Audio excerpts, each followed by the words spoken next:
Selamat datang kembali di kelas politik luar negeri Amerika Serikat, dan kita memasuki minggu yang kedua.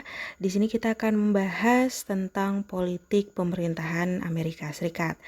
Di minggu kedua ini kita akan membahas tentang bentuk dari pemerintahan Amerika Serikat, kemudian sistem pemerintahannya seperti apa, dan bentuk negaranya seperti apa. Itu akan kita jelaskan, kita akan tahu lebih lanjut di minggu ini. Jadi langsung saja saya ke slide yang pertama, di mana kita akan membahas tentang bentuk pemerintahan Amerika Serikat. Nah, negara Amerika Serikat itu sendiri itu adalah negara yang berbentuk republik, gitu ya, di mana pemerintahannya itu dipilih oleh rakyat, atau bisa dibilang bentuk pemerintahan yang berkedaulatan pada rakyat dan dikepalai oleh seorang presiden, gitu ya. Kemudian sistem yang digunakan di negara ini adalah demokrasi, gitu ya, di mana masyarakat Amerika Serikat dapat berpartisipasi dalam kegiatan politik, gitu ya, baik langsung maupun tidak langsung. Nanti akan dijelaskan lebih lanjut. Nah, kemudian budaya politik yang ada di Amerika Serikat itu mengacu pada demokrasi liberal, di mana konstitusi negara ini atau bisa dibilang undang-undang dasar negara ini dirancang untuk menjamin kebebasan individu di tiap-tiap warga negaranya. Jadi memang core dari budaya politik di Amerika Serikat itu adalah freedom, gitu ya. Itu yang dipegang teguh oleh pemerintahannya dan juga menjadi identitas bagi seluruh masyarakat di Amerika Serikat, gitu ya. Kemudian selanjutnya ada dinamika, gitu ya. Ada dinamika yang terjadi di politik pemerintahan Amerika Serikat, di mana yang pertama adalah pada saat masa kemerdekaan dan juga pembentukan konstitusi, gitu ya. Kita mengetahui bahwa hari kemerdekaan Amerika Serikat itu jatuh pada tanggal 4 Juli, gitu ya. Jadi tepatnya Amerika Serikat itu merdeka pada tanggal 4 Juli tahun 1776, di mana koloni Inggris, gitu ya, koloni Inggris di Amerika Serikat itu membuat deklarasi kemerdekaan. Mereka menolak kerajaan Inggris, gitu ya, menolak diperintah oleh kerajaan Inggris dan memilih untuk menjadi negara sendiri, gitu ya, dan kemudian menandai perang kemerdekaan dari kerajaan Inggris. Jadi ada 13 negara bagian yang setuju, begitu ya, yang setuju membentuk negara Amerika Serikat pada awalnya, gitu ya. Jadi bukan seperti negara Amerika Serikat yang sudah terbentuk sekarang. Jadi itu diawali oleh 13 negara bagian apa saja, gitu ya. Ini dimulai dari tahun 1787, ada 13 negara bagian, yaitu Delaware, Pennsylvania, New Jersey, Georgia, Connecticut, Massachusetts Bay, kemudian ada Maryland, South Carolina, New Hampshire, Virginia, New York, North Carolina, and Rhode Island. Kemudian ada Providence Plantation, gitu ya. Jadi ada 13 negara bagian yang setuju untuk membentuk satu negara yang disebut sebagai United States, gitu ya. Dan konstitusi Amerika Serikat, gitu ya, itu dikenal sebagai the Article of Confederation. Itu menjadi undang-undang dasar dan juga dasar bagi semua hukum yang ada di Amerika Serikat. Kemudian di dalam konstitusi Amerika Serikat ini sendiri juga menjelaskan, gitu ya, adanya trias politika, ya, ada badan eksekutif, legislatif, gitu ya, dan juga yudikatif dalam sistem pemerintahan Amerika Serikat. Jadi bukan hanya satu, gitu ya, seperti yang ada di dalam kerajaan. Jadi hanya raja dan raja, gitu ya. Jadi tidak ada yang lain gitu ya. Nah, tapi di Amerika Serikat itu dia menganut trias politika, di mana di situ ada eksekutif, legislatif, dan juga yudikatif. Walaupun Amerika Serikat itu adalah bekas koloni dari kerajaan Inggris, tapi bapak pendiri negara ini gitu ya, atau founding fathers dari Amerika Serikat itu sangat anti terhadap sistem kerajaan yang dianut oleh Inggris.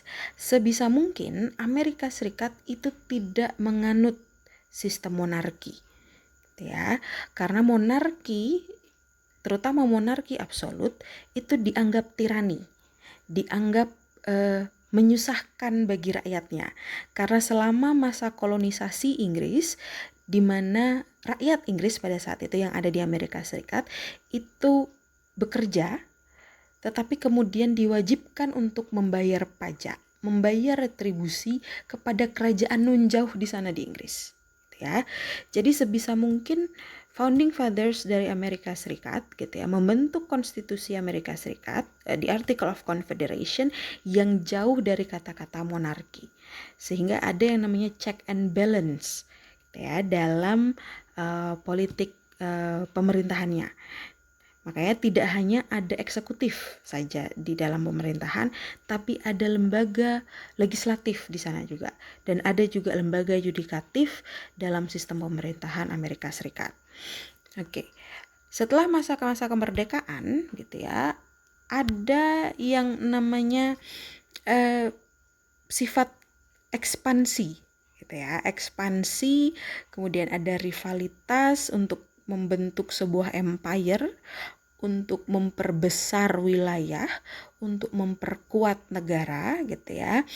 Jadi tidak, walaupun mereka ingin tidak seperti negara asalnya Inggris, tetapi jiwa-jiwa ekspansionisme itu tidak bisa dihilangkan gitu ya dari politiknya Amerika Serikat. Jadi yang pada awalnya Amerika Serikat itu hanya memiliki 13 negara bagian. Kemudian semakin tahun gitu ya, semakin bertambah tahun, itu wilayah Amerika Serikat bertambah ya, bertambah banyak, dan itu ditandai dengan yang namanya ekspansi kontinental ya pada saat itu, yang fokus pada nation building. Ekspansi yang dilakukan oleh Amerika Serikat itu ke arah barat ya, karena 13 negara bagian yang awal itu berada di sisi timur Amerika Serikat. Nanti akan ada petanya, nanti akan saya jelaskan. Jadi ekspansinya itu ke arah barat gitu ya, ke arah utara dan juga ke arah selatan. Dan pada masa-masa ekspansi ini itu disebutnya juga Empire of Liberty. Jadi untuk pembebasan bisa dibilang seperti itu ya. Kemudian ekspansinya itu macam-macam caranya ya. Ekspansinya itu ada yang dia berperang dengan negara-negara lain gitu ya, wilayah koloni lain yang ada di Amerika. Jadi benua Amerika itu dijajah oleh banyak negara gitu ya. Inggris salah satunya. Kemudian ada Spanyol, ada Prancis, kemudian ada juga Rusia gitu ya, yang memiliki koloni di setiap wilayah. Dan masing-masing negara ini itu bersaing demi yang namanya power gitu ya. Kemudian saya jelaskan, ini ada petanya ya. Nah, ini adalah perkembangan teritorial dari Amerika Serikat ya. Yang di bagian kanan itu ada yang kuning tua gitu ya, itu adalah 13 negara bagian gitu yang pada awalnya mendeklarasikan diri sebagai Amerika Serikat. Kemudian ada yang bagian kuning gitu ya, kuning cerah, dia bergabung juga akhirnya gitu ya dengan Amerika Serikat. Kemudian kita bisa lihat itu ada Florida yang orange gitu ya, itu dimenangkan dari Spanyol. Jadi Amerika Serikat itu berperang melawan Spanyol dan menang dan mendapatkan wilayah Florida. Kemudian bagian yang merah gitu ya, itu dibeli gitu ya. Ada yang disebutnya Louisiana Purchase, itu dibeli sekitar tahun 1803 dimulainya gitu ya. Kemudian ada juga negara bagian seperti California, Nevada, itu yang ada di barat gitu ya. Yang di atau yang di sebelah kiri itu adalah menang perang juga gitu ya, menang perang melawan Meksiko di selatan. Kemudian ada juga yang menang perang, yang biru-biru itu menang perang dari Inggris. Nah, kemudian Texas gitu ya, yang hijau gitu ya, Texas dia sebenarnya adalah negara sendiri gitu ya, tapi kemudian dianeksasi oleh Amerika Serikat. Dan Alaska gitu ya, negara bagian Amerika Serikat yang terakhir gitu ya, itu dibeli dari Rusia. Dan kita akan melihat ya, ini adalah peta negara Amerika Serikat yang sekarang gitu ya. Ada 50 negara bagian Amerika Serikat. Kemudian yang agak terpisah gitu ya, yang agak terpisah lokasinya gitu, itu ada di Alaska, itu ada di bagian barat laut ya, barat laut benua Amerika. Kemudian Hawaii gitu ya, Hawaii itu ada di Kepulauan Pasifik gitu ya, jadi sangat jauh lokasinya, terpisah dengan daratan Amerika Serikat gitu ya. Jadi sekarang ini Amerika Serikat memiliki 50 negara bagian ya, seperti yang digambarkan di peta ini ya.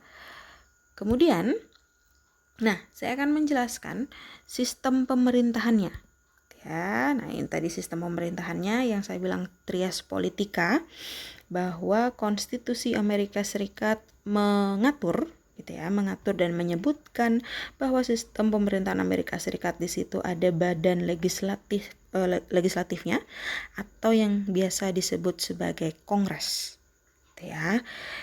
Kongres ini berkantor di US Capitol gitu ya, Capitol Hill gitu ya, bisa dibilang seperti itu. Nah, di dalam Kongres itu ada 2 kamar atau 2 badan yang berbeda, menganut sistem bikameral, yaitu ada House of Representatives dan juga Senat. Lebih jauh mengenai Kongres gitu ya, itu akan nanti dijelaskan di pertemuan selanjutnya. Nah, kemudian ada yang namanya badan eksekutif. Nah, badan eksekutif ini dipimpin oleh seorang presiden gitu ya, dan juga wakil presiden, membawahi birokrat di bawahnya, kementerian itu ada di bagian eksekutif. Presiden itu berkantor di The White House gitu ya. Nah, kemudian yang ketiga itu adalah yudisial ya, yudisial atau yang disebut sebagai Supreme Court. Kalau di Indonesia itu sih seperti Mahkamah Agung gitu ya. Jadi sistemnya sama, sistemnya mirip seperti itu. Jadi ada check and balance bahwa eksekutif tidak punya kekuasaan mutlak atas negara. Ada yang namanya perimbangan kekuasaan yang dilakukan oleh legislatif gitu ya. Legislatif tugasnya untuk membuat undang-undang, kemudian eksekutif itu juga menjalankan undang-undang. Tapi eksekutif juga punya hak gitu ya, punya hak untuk mengajukan undang-undang yang nanti akan digodok oleh legislatif. Sedangkan bagian yudikatif atau di sini Supreme Court itu akan menyelesaikan sengketa-sengketa yang terjadi di antara eksekutif maupun legislatif. Begitu. Baik. Untuk selanjutnya, nah ini dia. Bentuk negara Amerika Serikat itu adalah federalisme. Ya, tadi saya sudah menyebutkan bahwa ada yang namanya negara bagian. Berbeda dengan negara kesatuan. seperti Indonesia gitu ya, jadi NKRI. Jadi itu berbeda. Federalisme di mana negara bagian itu sebenarnya adalah negara yang merdeka, tetapi kemudian mereka sepakat untuk bergabung gitu ya, sepakat untuk bisa dibilang bekerja sama gitu ya, tunduk dalam satu payung hukum yang sama gitu ya. Tapi nanti akan ada beberapa perbedaan gitu ya dengan yang namanya negara kesatuan. Apa saja gitu ya ciri-ciri dari federalisme gitu ya. Ada pemisahan gitu ya, pemisahan pemerintahan antara pemerintah nasional atau yang disebut sebagai pemerintah federal dan juga pemerintah di setiap negara bagian. Jadi governor atau gubernur yang ada di setiap negara bagian, dia tidak dia bukan langsung bawahan dari presiden, tidak gitu ya. Dia memiliki kekuasaan atas negara bagiannya sendiri. Tidak seperti gubernur yang ada di negara kesatuan seperti di Indonesia. Jadi kayak gubernur itu kan masih di bawahnya Kementerian Dalam Negeri gitu ya, nanti aparaturnya, birokrasinya seperti itu gitu ya kalau di Indonesia. Kemudian Kementerian Dalam Negeri itu di bawahnya presiden. Jadi secara langsung maupun tidak langsung, gubernur itu ada di bawahnya presiden.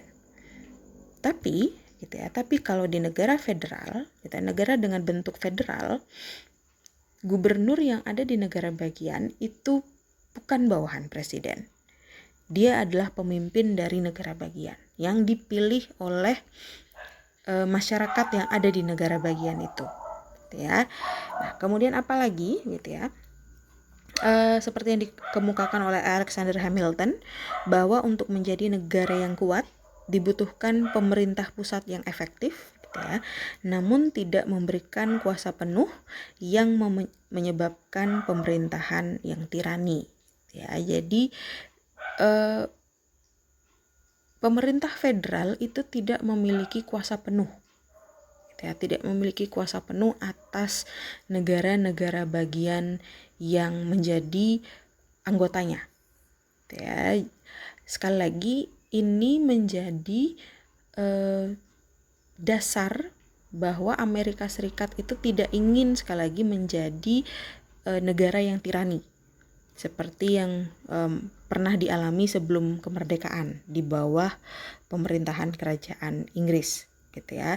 Jadi sebisa mungkin masyarakat Amerika Serikat itu tidak memberikan kekuasaan mutlak kepada pemerintah pusat gitu ya.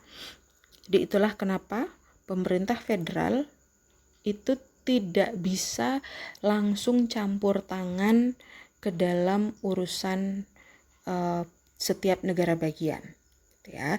Dan bahkan ada peraturan-peraturan yang berlaku di negara federal tapi tidak berlaku di negara bagian ya. Nanti akan saya jelaskan lebih lanjut.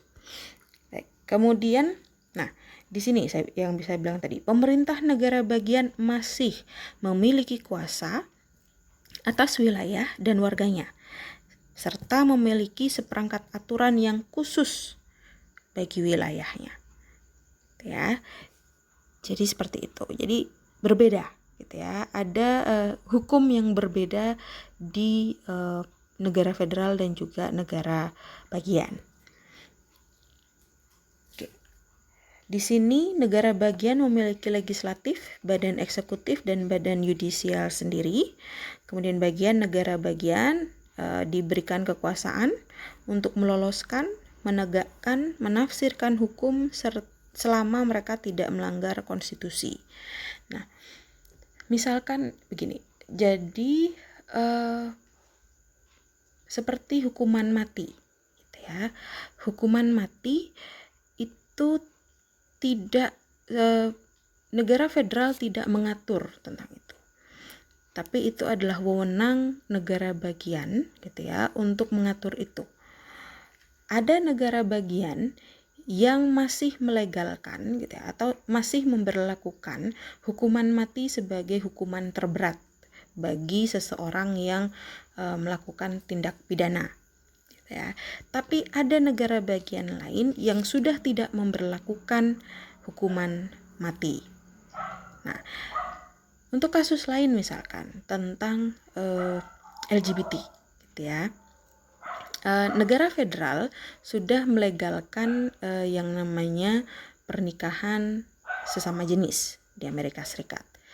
Tetapi apabila ada negara bagian yang masih tidak melegalkan gitu ya, itu diperbolehkan. Jadi masih ada negara-negara bagian yang tidak melegalkan pernikahan sesama jenis. Ada negara bagian yang sudah melegalkan, ada yang tidak. Dan negara federal itu tidak bisa memaksakan, gitu ya, tidak bisa memaksakan negara bagian untuk tunduk terhadap hukum tersebut, gitu ya. Jadi seperti itu. Kemudian, apa saja yang dilakukan oleh pemerintah federal? Nah, pemerintah federal itu menentukan kebijakan luar negeri ya, dengan kekuasaan eksklusif untuk membuat perjanjian, menyatakan perang, dan mengendalikan laju impor dan ekspor. Dan pemerintah federal memiliki otoritas tunggal untuk mencetak uang. Jadi supaya tidak berbeda-beda gitu, misalkan negara bagian California dengan Florida gitu memiliki mata uang yang berbeda, makanya otoritas untuk mencetak uang itu dipegang oleh negara federal atau pemerintah pusat, oleh Bank of America. Jadi seperti BI gitu ya, seperti Bank Indonesia. Dia yang punya kekuasaan untuk mencetak uang. Kemudian kebijakan luar negeri itu juga dikeluarkan oleh pemerintah federal. Pemerintah negara bagian tidak bisa melakukan hubungan luar negeri tanpa persetujuan dari negara federal. Kemudian yang menyatakan perang itu juga atas nama United States of America. Tidak ada yang menyatakan perang atas nama negara bagian North Carolina atau Minnesota misalkan, tidak ada. Ya, jadi satu-satunya yang boleh menyatakan perang itu adalah pemerintah federal. Kemudian ekspor impor, perdagangan gitu ya dengan negara asing itu juga pemerintah federal. Tidak bisa negara bagian langsung menjual ataupun mengimpor produk gitu ya, berpartner dengan negara asing. Seperti itu. Oke. Selanjutnya, nah ini adalah seperti di gambar ini ada irisan-irisan gitu ya. Ada negara federal, state itu adalah negara bagian, kemudian lokal itu adalah distrik yang ada di dalam negara bagian gitu ya. Jadi negara federal itu mengatur apa saja gitu ya. Jadi kalau diperbesar sedikit, nah oke, seperti penerbangan, kemudian ekonomi gitu ya, perang, kemudian Food and Drug Administration, jadi tentang makanan dan obat seperti BP-POM gitu ya. Nah itu negara federal yang mengatur. Nah kemudian kayak negara bagian, apa sih yang diatur? Nah misalkan mengeluarkan driving license, SIM gitu ya, itu yang mengatur adalah negara bagian. Kemudian fishing, jadi memancing, jadi tidak sembarangan gitu ya, atau berburu gitu. Tidak sembarangan orang bisa berburu ataupun menangkap ikan gitu ya di negara-negara bagian yang mengatur ini. Jadi ada misalkan peraturan jumlah berapa banyak yang boleh diburu atau ditangkap, kemudian ukuran yang boleh ditangkap itu seberapa. Nah, itu yang mengatur adalah negara bagian. Nah, kemudian masalah perpajakan. Nah, masalah perpajakan ini ada double. Jadi ada pajak yang memang ditentukan oleh negara bagian, ada juga pajak yang ditentukan oleh negara federal, gitu ya. Nah, di situ ada juga irisan-irisan di mana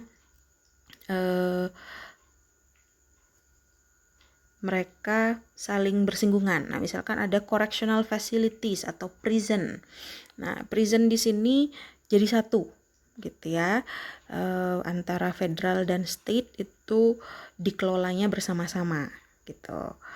Kemudian national park atau taman nasional itu juga dikelola bersama-sama antara pemerintah federal dan juga pemerintah negara bagian. Jadi seperti itu.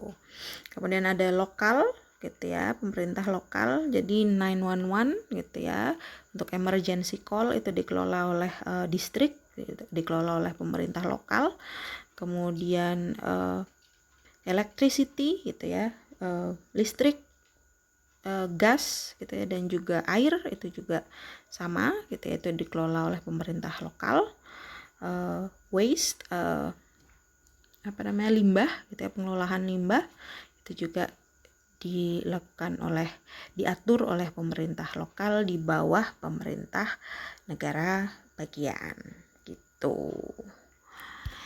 Oke, selanjutnya, nah sebenarnya politik pemerintahan Amerika Serikat itu tujuannya itu adalah melindungi rakyat dari pemerintah dan rakyat itu sendiri.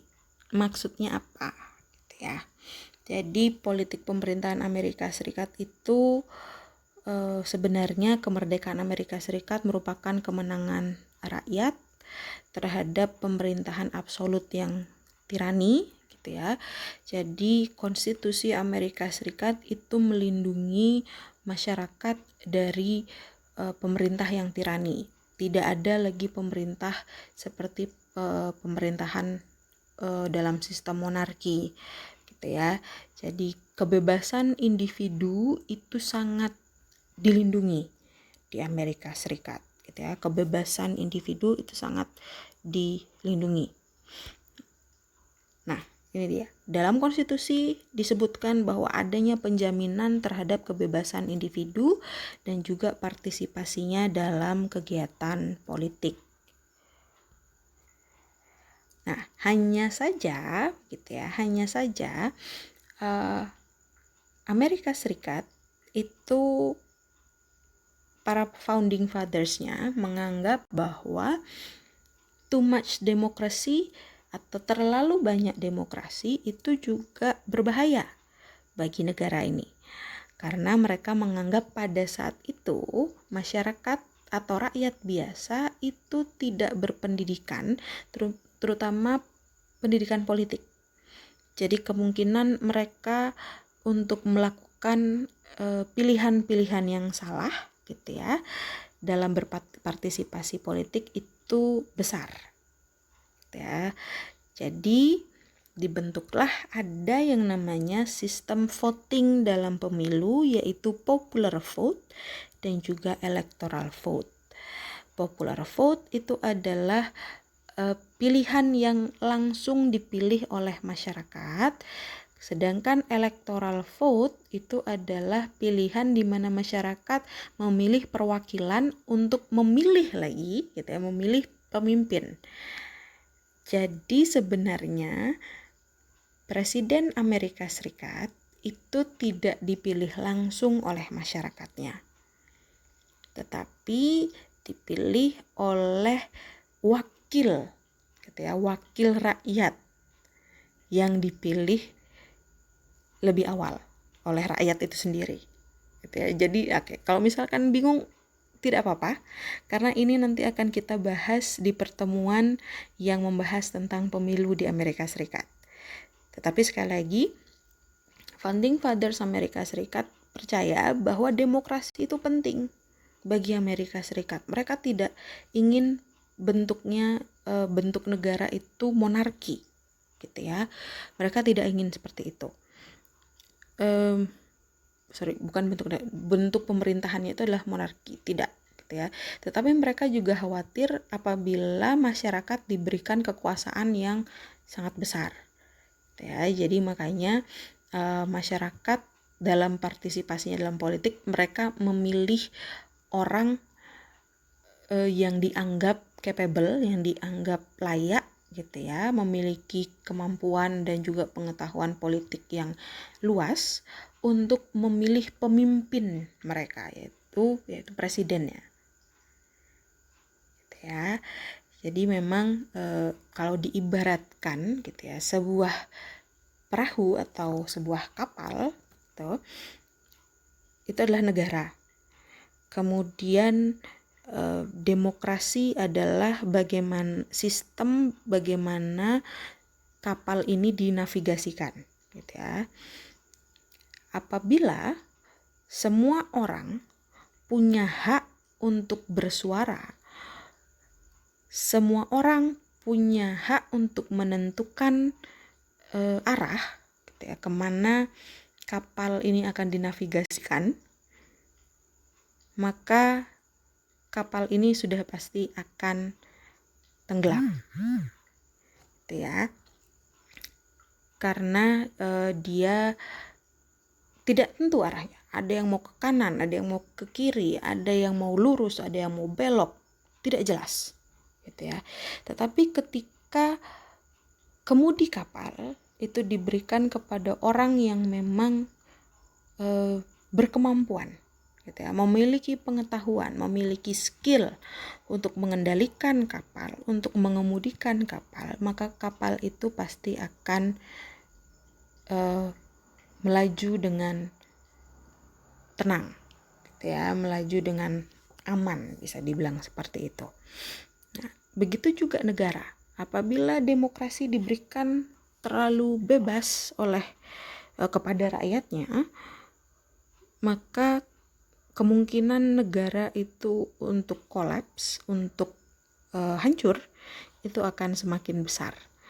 Karena artinya memberikan rakyat untuk menentukan arahnya, entah itu ke kiri, entah itu ke kanan, entah itu belok, lurus, ke atas, ke bawah. Nah, itu yang tidak diinginkan oleh founding fathers dari Amerika Serikat. Nah, pertanyaannya adalah, apakah Amerika Serikat sekarang ini benar-benar demokrasi gitu ya? Apakah Amerika Serikat menjalankan demokrasi yang sebenar-benarnya? Nah, jadi nanti teman-teman silahkan gitu ya, berdiskusi gitu ya mengenai bahasan yang sudah saya paparkan. Silahkan gitu ya, teman-teman bisa berdiskusi di Edlink, bertanya, menanggapi gitu ya, ataupun menjawab. Silahkan untuk berdiskusi lah gitu ya, sebebas-bebasnya di Edlink. Saya memberikan demokrasi kepada teman-teman di Edlink, tetapi dengan batasan yang sudah kita sepakati bersama. Ya, jadi demikian pemaparan saya di minggu kedua ini untuk materi kita politik pemerintahan Amerika Serikat. Semoga bermanfaat. Saya tunggu diskusinya di Edlink. Terima kasih.